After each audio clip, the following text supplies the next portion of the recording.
Why would I want such a boring Pokemon? Oh, my Pokeball!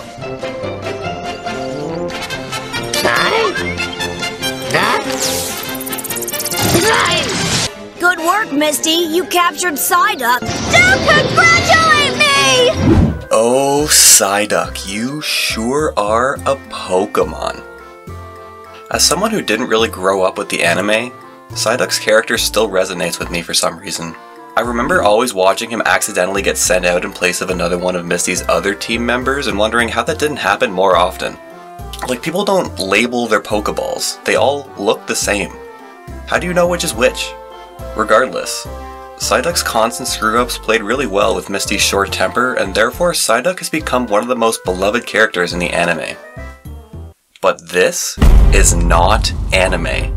This is video games, a realm where Psyduck is not nearly as successful.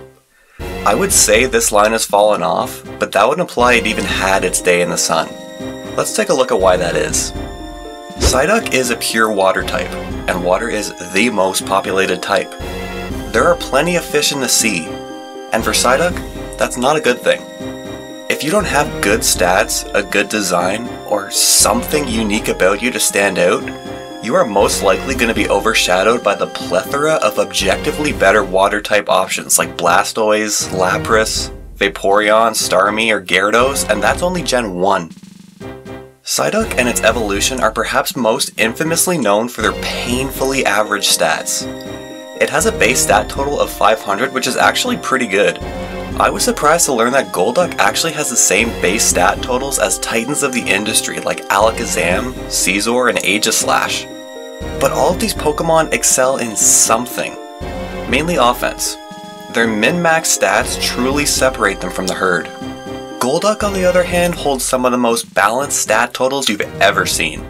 Its best stat is its special attack, and even then, 95 is less than that of Starmie, Floatzel, or Kingdra, who all hit faster and harder. Golduck's defensive stats are also respectable, but again, Pokemon like Lantern, Quagsire, or even Gyarados do a better job at tanking and have a unique secondary type or ability that cancels out a weakness while also making them unique. Did you know that Psyduck is available in every single generation 1 through 9? But in each and every game, Psyduck and Golduck face the exact same problems, so in the age of Dexit, bringing it back every generation is just a waste of a deck slot at this point, because this line will always be outclassed in one way or another. We see this line in every game, but how many of you actually use it? I would wager not many. You just don't get very far being a jack of all trades in a series where you only get 4 move slots. You either want to devote as many slots as possible to coverage moves, probably also boasting dual stab coverage, maybe even a setup move like Dragon Dance, or devote move slots to statuses and healing some with passive damage if you're more defensively leaning. But with only 4 move slots, you really can't do both. And I say jack of all trades, but take a look at Psyduck's move pool. We're mono water, so we only get stab from water moves. We get some psychic moves like Confusion and Zen Headbutt, but at this point, it's nothing more than a cruel joke.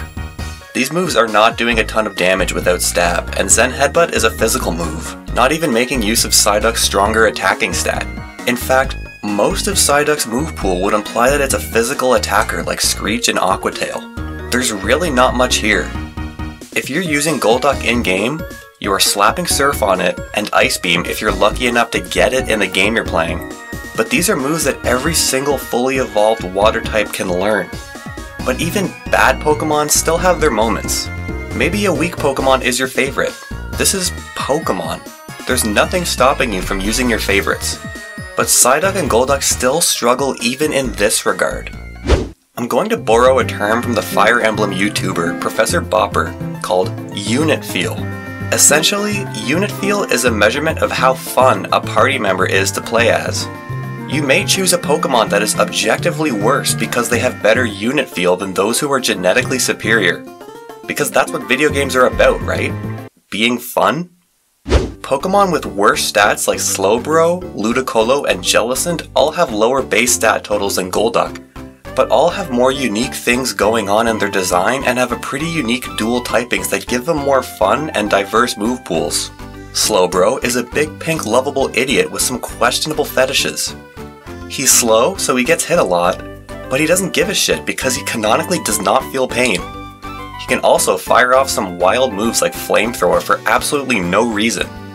Ludicolo loves to dance. It's always smiling, and his grass water typing is one of the coolest and most unique ones you'll find.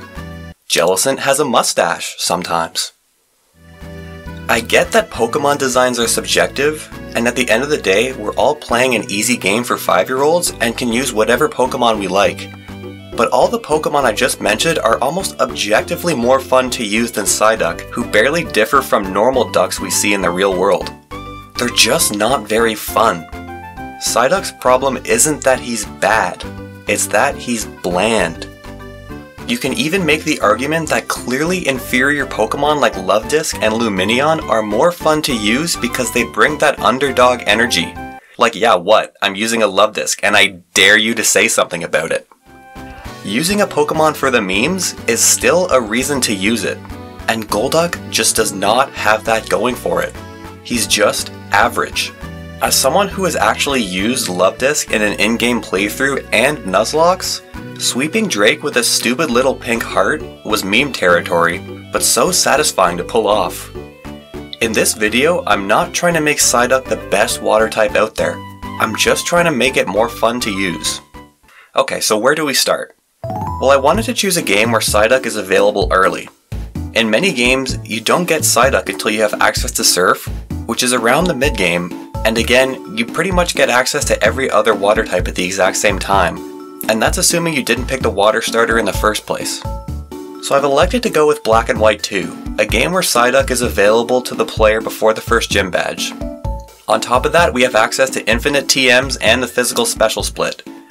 I feel like this is the closest Psyduck ever got to being a good water type, so it's the game where I feel like he can be the strongest.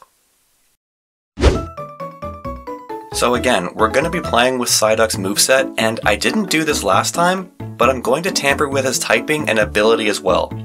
Psyduck isn't a starter Pokemon, so unlike Chikorita, he's not locked to Blaze, Overgrow, or Torrent. His design is definitely meant to be simple, but I feel like that doesn't stop us from granting him the obvious Psychic type. Psyduck is a series of small disasters. Its headaches often leave it in a trance-like state where it is always letting loose random telekinetic attacks that are out of its control. When it finally leaves this state of frenzy, it can't even remember the powers that it uses. I think granting this line the dual typing will make it stand out in Gen 5. You won't get another Psychic type until Woobat, and even then, you'd be choosing to use Woobat. This makes Psyduck the first obtainable Psychic type in the game, making it a great answer to the second gym leader, Roxy, who uses poison types. She's admittedly not that hard, but hey, it's something. Since it's available so early, it doesn't have too much competition yet with other water types. The water type starter Oshawott will also remain a pure water type its entire life, and maybe you like the other two starters better so you didn't choose it. You can also find Azurill in Floccesy Ranch, the same location as Psyduck, and Azurill is a decent option too, but he will also remain a pure water type. Azurill is also slower and may not have the ability Huge Power, which is pretty much the only thing that makes it viable. So Psyduck definitely has a niche here, I think. Honestly, the Psychic type might be a hindrance in Gen 5 as it has a bad matchup against 3 out of the 4 Elite Four members. In fact, Psychic may even be the worst type in the Gen 5 games. But again, our biggest priority is fun and diversity. Giving Golduck a different color of laser to blast things with is a net positive in my book. Next, we'll fix our moveset. I'm going to keep level caps in mind here as a general guideline when the Pokemon will be learning them. I want to start with a minor change by deleting Scratch at level 1 for Fury Swipes, which it actually already learns at level 22. Psyduck is in a state of constant pain and is constantly going wild in a state of frenzy, so I like this move. But I want to learn it from the get-go in place of Scratch to make room for other moves later on. Fury Swipes is pretty much the same power level as Scratch, so I don't really feel too bad making this switch. I'm also going to swap Disable for Confuse Ray at level 11. I really don't think Disable fits Psyduck's MO. The move feels too intentional, too calculated. While Psyduck is more about chaos, blasting out mysterious powers that it can't control. Later on, we learn moves like Confusion and Screech to emphasize this, so I feel like the Confusion status is right up our alley. Our next change is going to be at level 22, where we've got an empty move slot now, originally filled by Fury Swipes. So I'm going to fill it with Hidden Power. I feel like this move is perfect for Psyduck since its powers are literally hidden. According to the Pokédex, it can't even remember using these psychic abilities. The power is literally hidden to Psyduck, which is pretty fun. This move also adds some fun, albeit unpredictable coverage to our special attacks. If you're lucky enough to learn Hidden Power Fire, Flying, Ice, or Poison, Psyduck may be somewhat useful in fights it would usually struggle in, like Berg. Maybe he'll learn Hidden Power Rock or Ground, and may be worth bringing into the Elisa fight, who knows? But I find the uniqueness and unpredictability is fun. It's all about improvising. I drew the duck blue because I've never seen a blue duck before, and to be honest with you, I wanted to see a blue duck. Well, it's an excellent blue duck. Congratulations. You just passed the first grade. Oh, Miss Slippy, that's so great. What do you think of that, Mr. Blue Duck? That's quacktastic. At level 33, we evolve into Golduck. This is pretty well timed as we're right at the 5th gym leader Clay's level cap. Upon evolving, we're going to learn the move Calm Mind to symbolize that we finally calmed the hell down and learn to hone our supernatural abilities. This is a move that's locked behind a TM that isn't usually obtainable until the post-game, so I love slapping it on more Pokemon because we can pretty much make any special attacker viable when we always have the potential to set up a sweep. The last change I'm going to make to our learn set is adding Psychic in place of Soak at level 38. I was shocked to find out that we don't learn this move naturally. Regardless, now we have strong dual stab special attacks, assuming of course you've slapped Surf on it already. I feel like this is all Golduck really needs to carry us through the main game. We learn other moves later on, and even moves at level 1 like Aqua Jet, which I really have no problem with. But I will make one more change to our ability. Cloud9 is unique enough and powerful in the right context, but Damp is just bland, boring, and a pretty generic water type ability that almost never comes in handy. So I'm going to swap it with an ability I thought up on my own. And strap in because I've spent a lot of late nights in the lab working on this one. Remember back in the anime when Psyduck was always accidentally getting switched in? Well, behold our new ability, Improvise. This Pokemon has a 10% chance of replacing another party member upon switch in. Is this ability good? No, not really. But I think it's going to be very fun and is a perfect signature ability for Psyduck. Now, I'm not actually good enough at ROM hacking to create this ability during my in-game playthrough, so I'm going to obtain a Psyduck with Damp, which again is mostly useless, and every time I switch into another team member, I will actually be rolling a 1 to 10 random number generator and switching in Psyduck if we land on 10. If I were better at ROM hacking, I would also have this ability confuse the opponent when Psyduck switch in, but I really couldn't figure out a way to actually implement that. So with this ability in mind, I'm not going to rely as heavily on Psyduck as I did Chikorita in his video, because I feel like this ability is best used with a full team of Pokemon. The more switching, the more likely this ability is to trigger. Okay, so with all that in mind, let's jump into the run. Again, I will be slightly favoring Psyduck, but I'll be catching a full team of 6. I will not be using held items in battle, and I will be playing on set mode, because this is just how I like to play. Okay, let's get started. So starting off, I decided to pick Snivy as our starter. Obviously, I don't need another water type in this run, and Snivy is probably the weakest of the 3 starters, so that allows us to probably lean on Psyduck a little bit more. It also means that our rival will pick Tepig, who evolves into a fire fighting type, so Psyduck as a water psychic type will be a perfect answer for it. Next, I spend like 20 minutes running around in the penis patch at Floccesy Ranch. It was so bad that I had to look up that Psyduck encounter rates didn't vary by season or something. Nope, it's 10% year-round. Finally, I find what I'm looking for and catch ourselves a Psyduck. I name him Raphael after Psyduck's #1 fan. We have a calm nature, which is incredibly ironic, but pretty solid.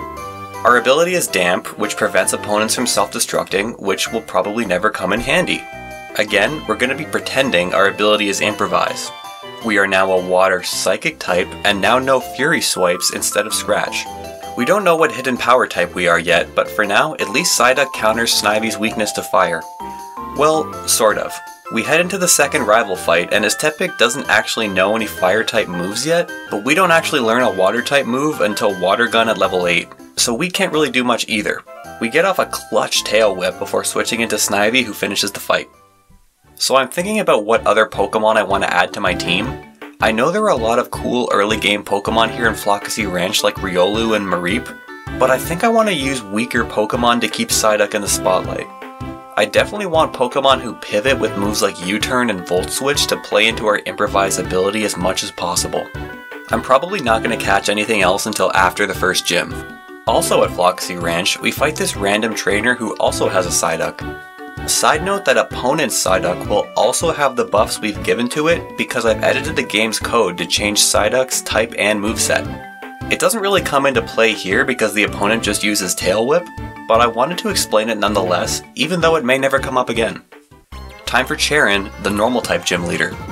I lead with Snivy and set up 2 Gross on his Patrat for an easy knockout. I thought this fight was going to be easy until his Lillipup got a heinous critical hit to knock us out, leaving our fate in the hands of our underleveled Psyduck. We just learned Confuse Ray at level 11, so I decide to go for it while he heals, and immediately it pays off with the clutch double confusion hit, while we hit him with a couple water guns for the win. I actually don't think we could have won that without Confuse Ray, so it's always nice to see one of our moves come in handy. Good work, Psyduck. Following our win, at Verbank Complex I catch a Magby for no other reason than I just wanted to use one. I own a copy of White 2, so this is actually my first time playing through Black 2, so I wanted to use some version exclusives. He will definitely help us out for the Bug Gym. And now that we have 3 team members, our Improvise ability can actually come into play when we switch between 2 team members that aren't Psyduck. But against Roxy, we actually don't do as well as I thought, being a Psychic type. I thought we could just torch this gym now that we have Confusion, but we don't quite take out the Coughing, and it hits back hard with the Dark type move Assurance, which we're now weak to. Then her Venipede has Pursuit, which we're also weak to, and we can't switch out, so I have to let Psyduck go down here before finishing the fight with Magby's Ember. Okay, so I guess technically we did torch this fight, but you know what I mean. This made me realize that this is actually kind of a well-designed gym fight since Roxy's Poison Pokemon both have answers to Psychic, but it never actually comes into play because you can't get a Psychic type before this gym in a normal playthrough. Definitely a missed opportunity. At level 22 we learn Hidden Power, and I find out that we have Hidden Power Fighting, which is actually a pretty good draw as it counters our weakness to Dark and gives us an answer to Normal, Rock, Ice, and Steel. We definitely could have done a lot worse. Yeah, it's nothing that'll help us in the upcoming bird fight like Fire or Flying. We'll probably be next to useless in that fight, but I guess we'll see. Yeah, this fight goes pretty much as I expected with Magby carrying us. We take out the Swadloon with a couple of Embers and pivot into Psyduck to shake off the speed debuff from String Shot. I thought we could get at least 1 kill in this fight with Psyduck, but Dwebble is actually faster than us and has Feint Attack to hit us super effectively, so we can only knock him into Sturdy before he takes us down. But Psyduck walked so Magby could run. We take out the Dwebble and get a lucky burn on Leavanny from Flame Body, helping us wear it down for the win. Our new Psychic type has been quite the double-edged sword so far. Stab Confusion is super helpful, but most of the Gen 5 Pokemon tend to have an answer for us in their movesets. Makes me wonder if we'd be stronger if I made this change in Fire Red or Platinum. Oh well, maybe we'll see more growth in the mid to late game. Anyway, on Route 4, I decide to catch the Mandibuzz to add to our team. He only appears there on Thursdays for some reason, like what's so significant about Thursday? Like Magby, Mandibuzz is also a version exclusive. He has the hidden ability Weak Armor, which gets advertised as a bad ability, but I'm curious to see how we can make use of it. I will say I'm really happy with Psyduck's move pool diversity at this point in the game. We probably won't be much help versus Elisa's electric types, but with Water Pulse, Confusion, and Hidden Power Fighting, we can hit almost everything super effectively pretty hard.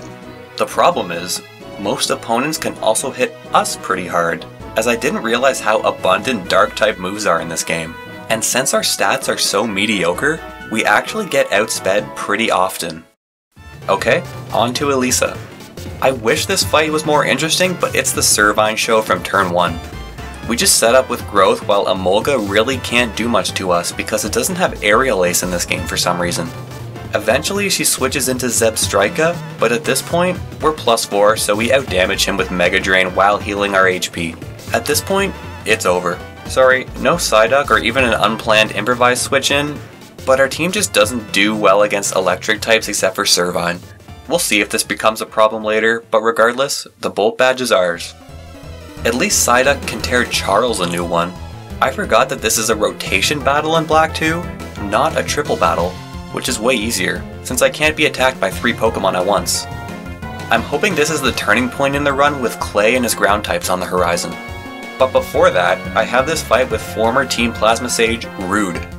He leads with Herdier, so I switch into our newly evolved Magmar to take him out. In comes his Swoobat, so I decide to switch into Mandibuzz. Or Psyduck comes out. Yep, this is our first instance of Improvise. Luckily, Swoobat is already weakened, so we can take him out with a Water Pulse. Well, that was fun. Also, at the level cap of 33, we can evolve into Golduck. Usually 33 is a pretty late evolution, but here in Unova we fit right in, evolving with only 4 badges. We also learn Calm Mind, which will hopefully turn us into a competent special sweeper. Moving on to Clay, and we're pretty well equipped for this fight. Water Pulse isn't that powerful of a move anymore, but it's still enough to one-shot his Crocorock. His Sandslash does live on a sliver, so I set up a Calm Mind while he heals. We're slower now since he used Bulldoze to lower our speed, but our natural bulk comes in really handy here. Even his Excadrill doesn't do too much to us, and this is a Pokemon notorious for being a run killer.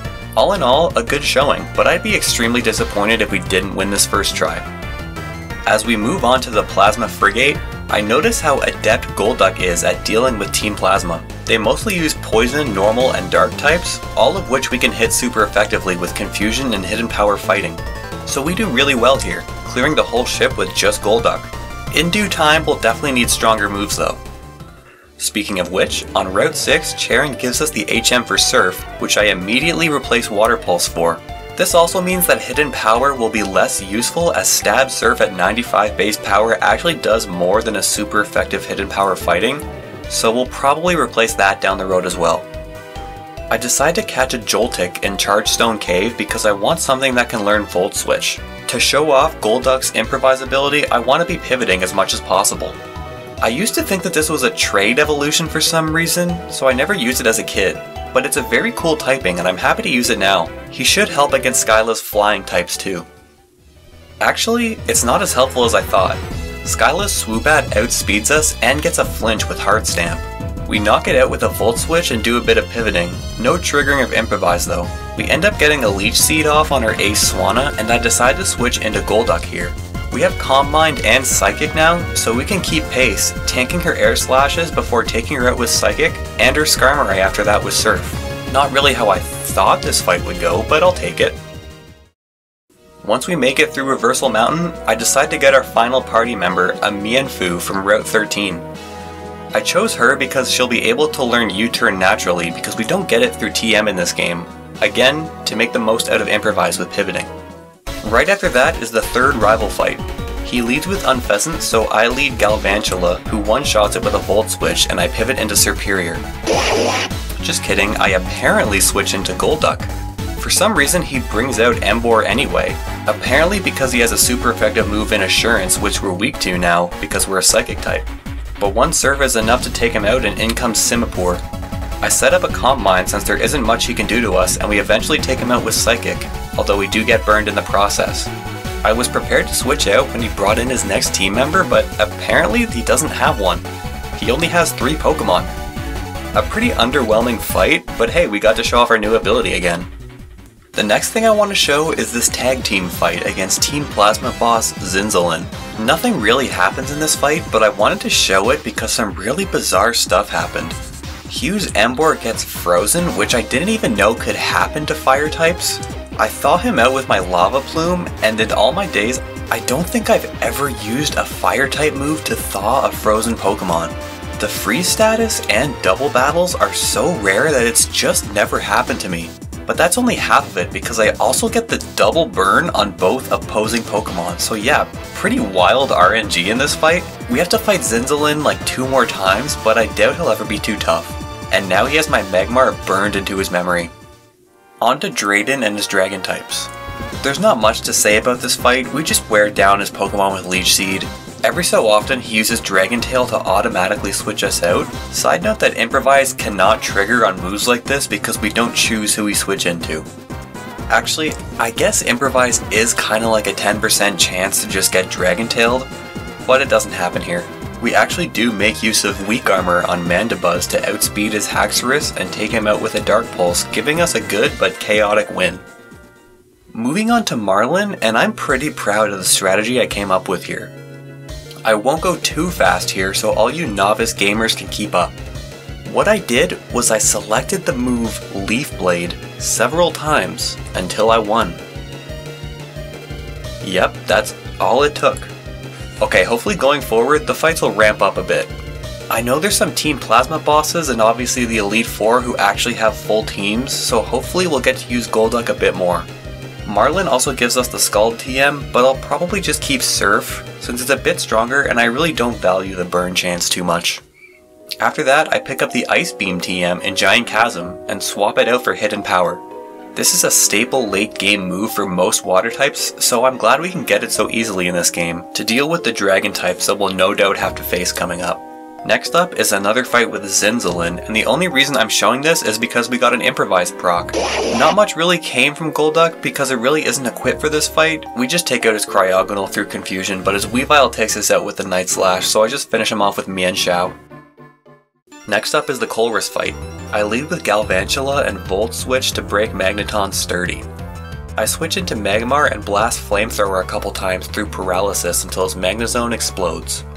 I bring in Mienshao into the empty field and take out his Metang before U-turning into Golduck. I figure I could set up Calm Minds here since we resist Psychic moves now against his Behem, but he tries setting up as well. I can hit him harder though with Surf, so we eventually take him out before sweeping the rest of his team for the win. And last up for Team Plasma is Ghetsis, who leads with his Cofagrigus. We set up a nasty plot with Mandibuzz while he goes for a Toxic, which we actually dodge. Our Dark Pulse leaves him with a Sliver, so he tries Toxic again, but we cure it with a held Pecha Berry. After that we go on a mini sweep, taking out his Electros and even his Ace Hydreigon. But when he brings in his Seismitoad, I decide to switch into Superior. I mean Golduck. I set up a Calm Mind, but he hits us with an Earthquake for more than I was expecting, but we do take him out with a clutch critical hit. He brings in Drapion, and I should have switched here, but I kinda wanted to run it with Golduck, but he actually outspeeds us and takes us out with a Night Slash. After that, I go into Superior for real this time for some chip damage, but end up pivoting into Magmar who cleans up the rest of the fight, putting an end to Team Plasma once and for all. This endgame Team Plasma stuff was super long.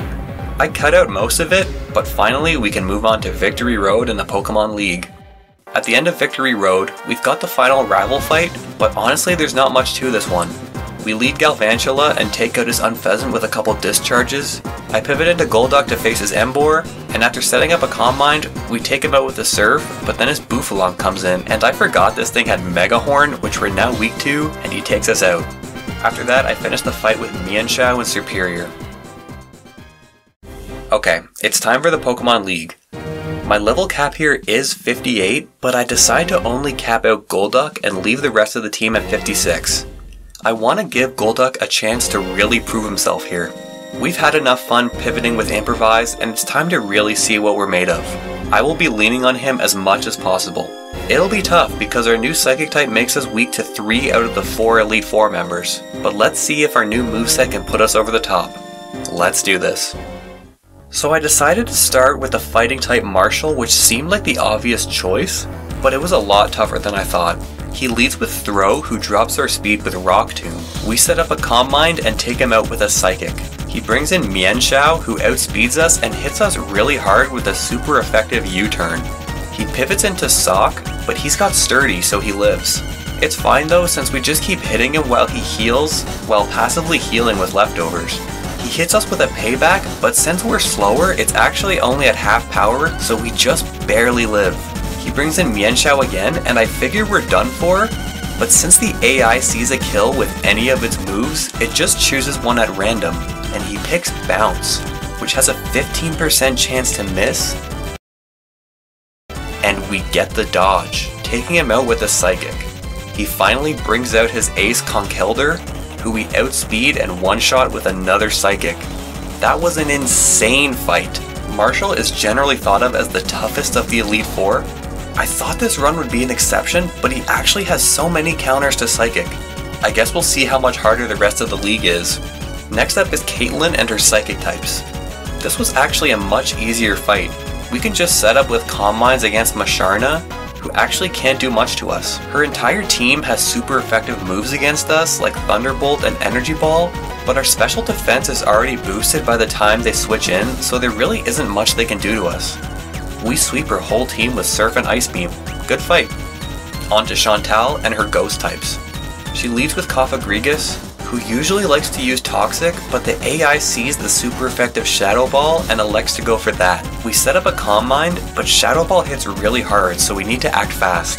Surf hits her pretty hard, but she decides to go for Will-O-Wisp to burn us. I take it out with a couple more Surfs, but we're losing health every turn from the burn damage. But we actually have an answer to the rest of her team. Ice Beam for the Drifblim, Surf for the Chandelure, and another Surf for her Golurk. Okay, another pretty easy fight despite being weak to Ghost. I can't imagine Grimsley will go the same way though. Okay, yeah, I don't think this fight can be soloed by a Psychic type. His lead Liepard always uses Fake Out into 2 Night Slashes which take us out. So I tried starting with a U-turn from Mienshao and setting up a Calm Mind while the Liepard heals. For some reason, now the Liepard decides to go for Attract, and we luckily break through. His Scrafty comes out, and we get a clutch critical hit Surf for the one-shot. I thought this was the run, but it turns out Crocodile outspeeds us and crits us right back with a Crunch, taking us out. I decide to cut my losses and finish the fight with Mienshao, who also gets outsped. This must be the fastest Crocodile in the goddamn West. We barely live and finish the fight with a couple Drain Punches. Okay, admittedly, we were aiming pretty high with that fight. Golduck did surprisingly well in the Elite Four, but there's one battle left. Champion Iris, who is extremely tough. No way can we solo this fight either. At least not completely. She leads with Hydreigon, who is not only a Dark type, but also a pseudo-legendary. But he does not actually know any Dark type moves. If I set up a Leech Seed with Superior and pivot into Golduck, we can actually set up on this thing. I can set up all the way to +6 with Calm Mind while passively healing. But it actually doesn't matter. I can take out the following Lapras with a Psychic, but after that she brings in Haxorus, and this thing is a serious problem. It outspeeds us and hits really hard with a super effective X-Scissor. And it has a Focus Sash, which means we can't one-shot it. So really we have to survive 2 X-Scissors, and we just can't. Even if it elects to go for Dragon Dance instead, a +1 X-Scissor will still knock us out from full health. Golduck loses this fight. There's no way around it. But this is the Golduck episode, and I really wanted to find a way to win with it. So I had one more strategy before giving up. I did some backtracking before taking out the entire Pokemon League again. I didn't use Golduck at all so he wouldn't overlevel. Time for another shot at Iris. Again, we lead with Superior and get off our Leech Seed. Same story, I set up all the way to +6 with Calm Mind and take out Hydreigon with a Surf this time instead of Ice Beam. Again, we one-shot Lapras with a Stab Psychic. In comes the Haxorus, and he sets up a Dragon Dance while we hit it with Psychic, knocking it down to 1 HP from the Focus Sash. At this point, Iris will not use a full restore because Haxorus outspeeds and sees the kill with a +1 X-Scissor. But I've got a priority Aqua Jet with her name on it, punching her in the mouth for the KO. In comes the Aggron, but it's too late. We drown it in one shot with a Surf. Archeops outspeeds, but our natural bulk is just too much for it. We tank a Rock Slide, dodge the flinch, and obliterate it with another Surf. Last is her Druddigon, who we also outspeed and take it out with a final +6 stab psychic, winning us the battle and the run. This run was an interesting one. I'm still not sure if using a full team was the right decision. There were some parts where I don't think I gave Golduck enough of a spotlight, but I really wanted to show off our new ability, which I really liked. And hey, I got to use some mons which I've never used before, so that's a good thing. I'm surprised just how often we were able to roll with the punches whenever Improvise procced. In the future, I think I'm just gonna play the game in whatever puts the Pokemon in the best light. Sometimes it'll be a solo run, sometimes I'll use a full team, and sometimes it'll be something in between. The dual Psychic typing was very interesting because Psychic may well be the worst type in Unova, but Stab Psychic was extremely useful against the plethora of poison types owned by Team Plasma and Marshall's fighting types. I think in general it was a net positive. But most importantly, it made Psyduck more fun to use and give it a niche. Yeah, Starmie is a better water Psychic type who hits harder and faster, but you don't get it until the 6th badge. The new and improved Psyduck is definitely a strong water type with a unique dual typing that you can't access that early otherwise. So yeah, I think I'm satisfied with this run, but let me know what you guys thought down below, and what Pokemon you want to see next. Thank you all for watching, and I'll see you next time.